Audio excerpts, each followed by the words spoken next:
好，美中科技战，赶快来看到的是中国大陆被美国封了7年的这场科技战，竟然封出了中国大陆的 AI 霸权。今天会来看到是华为浴火重生哦，等一下会来关心到它的新机即将推出的这个5G 手机。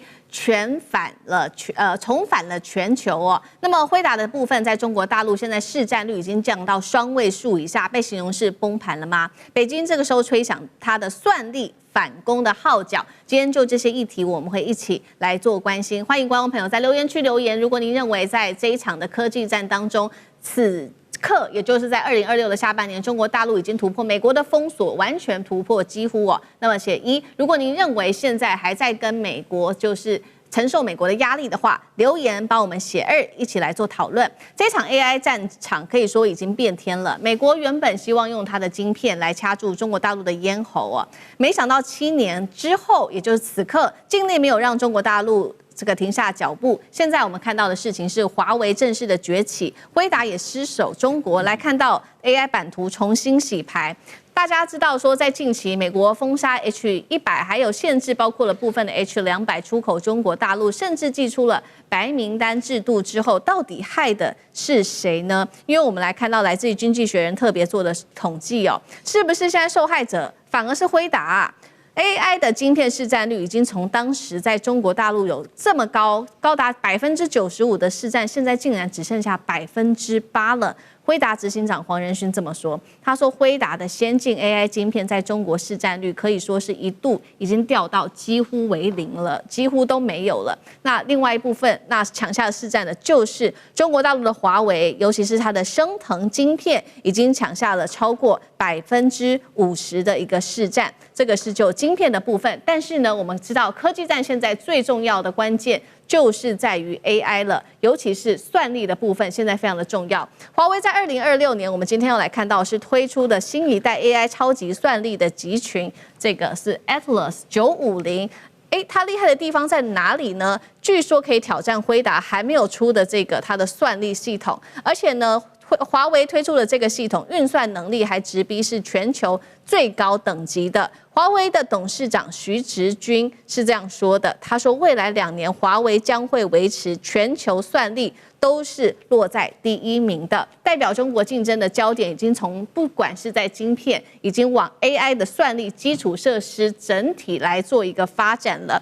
华为的 AI 算力超车辉达吗？可不可以这样说？等一下请教赖老师。再来就是美国的晶片封锁了中国大陆7年，最后为什么还看到 AI 算力中国大陆有机会成为全球第1？老师怎么看？这个就是各个科学家啊，还有就是所有的业者都告诉美国的总统川普啊，说封锁是错误的战略。你必须要合作的方式啊，因为最主要的是因为中国的科学家跟工程师，第一个聪明，第二个他们勤奋，第3个国家政策支持他们。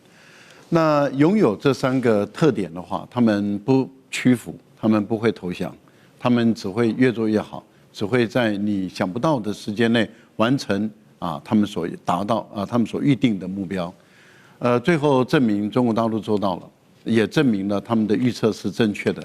也证明了这个川普是错误的，所以川普害死自己国内的产业，川普害死英伟达，川普也害死了他们美国的这些科技产业。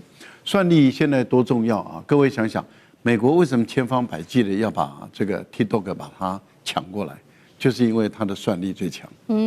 它能够精准的知道这个观众或者是消费者他本身的需要。所以它的本身的这套技术，事实上是中国大陆在最早的时候独有的。那现在美国想把硬体的这个设施里面把中国大陆打趴可是问题就是打不趴嘛。现在掏晶片也出来了当时台湾有一些台积电的一些大佬说不可能，落后好多年，3年、5年，什么都可以讲得出来。本来这个黄仁勋在跟美国要去说服他们的时候说，你们不要用封锁的方法，不要阻止我的产品卖到中国。他当时讲说，中国大陆跟着我多近呢？跟着我是奈米的距离，就在我旁边。然后后来美国还是决定封锁了以后，然后他们又讲说，那中国的算力离你的英伟达或者这个涛定理离你英伟达多远呢？他说远得很了。你看，同样的概念两套说法，那到底他今日的过去的黄仁勋正确，还是后来的黄仁勋正确？不知道。后来有人说，那黄仁勋是不是没有把这个涛定理读完？怎么可能？如此聪明的人，怎么可能没有读通？怎么可能没有读清楚？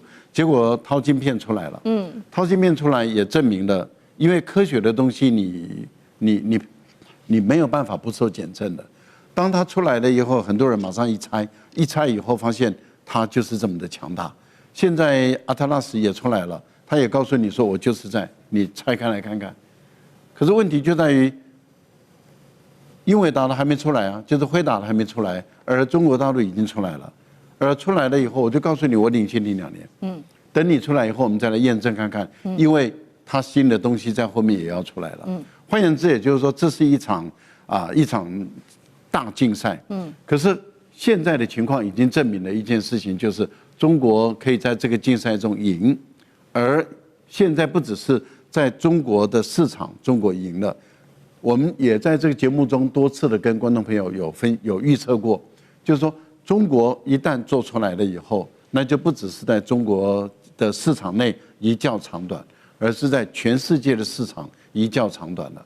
换言之，也就是说，当黄仁勋的东西不但卖不了中国大陆，黄仁勋的东西可能在全世界也要面对华为的严重挑战了。是，因为我的性价比如果比你低的话，你除非你能够做出非常好的性价比，不然的话你一定输我。黄仁勋的股价，我觉得可能快守不住了。好，所以辉达现在要紧张了吗？我们刚刚说嘛，这个辉达它在中国大陆的晶片市占一度是从全盛时期的95%，剩下8%而已。接下来如何看后市？杨老师，美国对于中国的科技战，从2017年打到现在，真的是越打越回去，而且他本来是想要把中国变成一个孤岛，由美国晶片联盟、整个西方从软体到技术到设备到芯片，通通管制，把中国变成个孤岛，要打压它。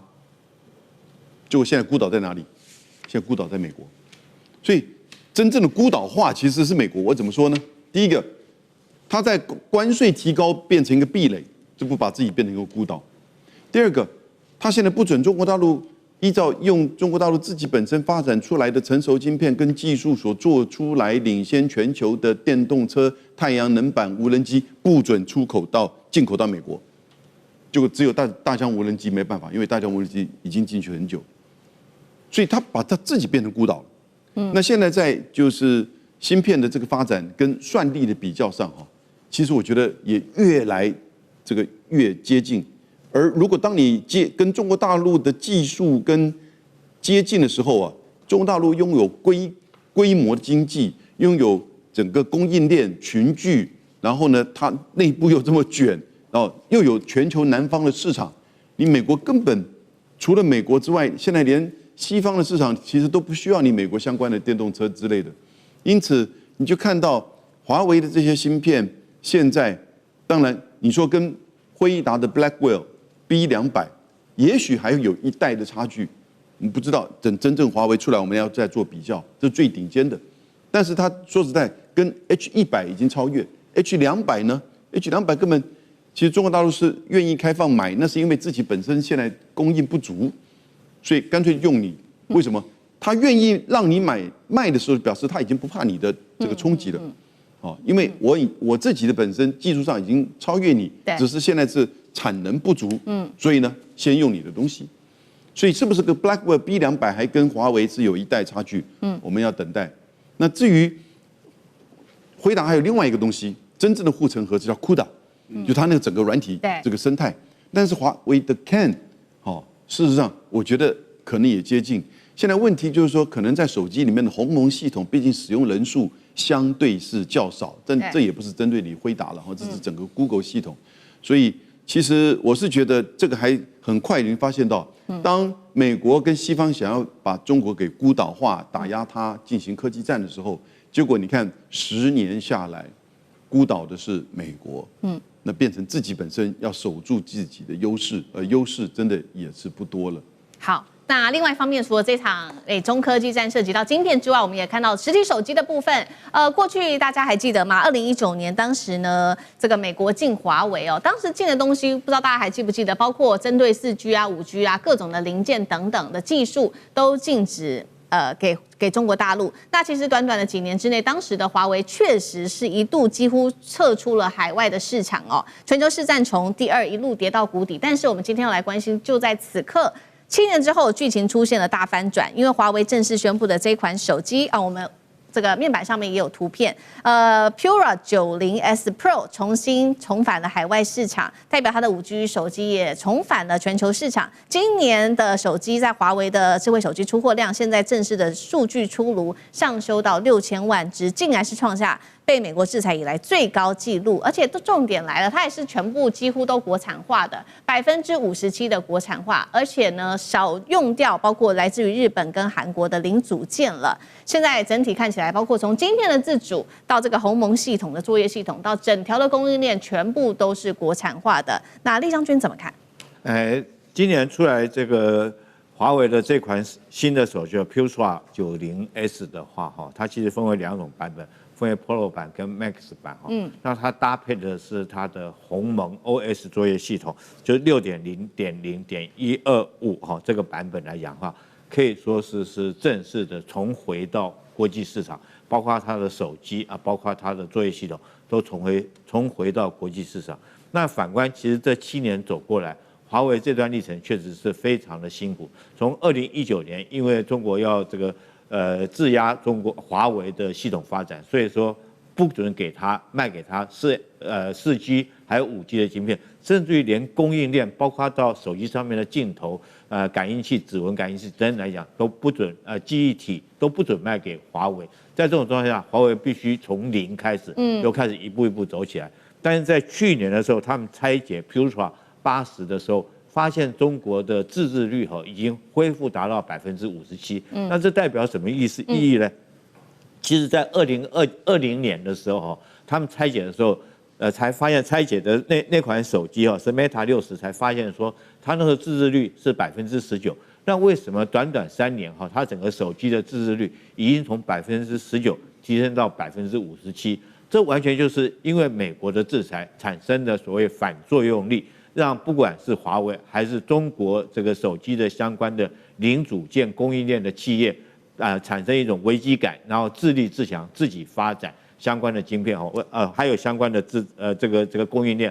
我举几个比较明显的例子。第一个，原来有一家做这个镜头的因为美国这个对它实施实体管制，这个镜头公司叫欧菲光。这家做镜头的公司，美国对它实施管制，而且苹果跟它断了合作关系。那欧菲光这家公司它怎么办呢？它自己跟这个华为来合作，彼此互相对接合作，变成华为的供应商，它不是苹果供应商，它变成华为的供应商。而且这方面来讲的话，它的技术越做越好。除了我们知道像手机来讲有指纹的感应之外，镜头的效果也变得比较好，这就是供应链其中一个嘛。另外来讲，在记忆体的部分来讲，储存记忆体原来用的还只是用旧款的记忆体你也脱离不了这个海力士的这种记忆体，但是现在来讲，它都用中国自产的晶片记忆体，包括